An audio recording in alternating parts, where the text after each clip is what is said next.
ഒരു ചെറിയ യതീം കുട്ടി ഉണ്ടായിരുന്നു. രണ്ട് കണ്ണും കാണാത്ത കുട്ടി. ആ കുട്ടിയുടെ കുടുംബം ദാരിദ്ര്യവും കൊണ്ട് ബുദ്ധിമുട്ടുകയുമായിരുന്നു.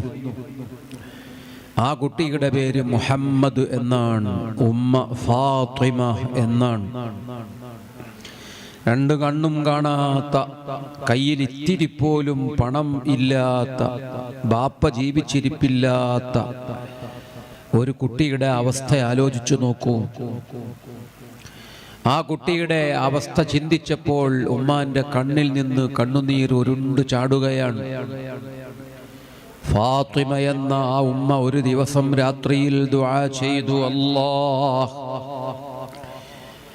എൻ്റെ രണ്ട് കണ്ണും പോയാലും സാരമില്ല, ഈ കുട്ടിക്ക് നീ കാഴ്ച കൊടുക്കേ മതിയാവൂ. ഫാത്തിമ എന്ന സ്ത്രീ രാത്രി കരഞ്ഞുകൊണ്ട്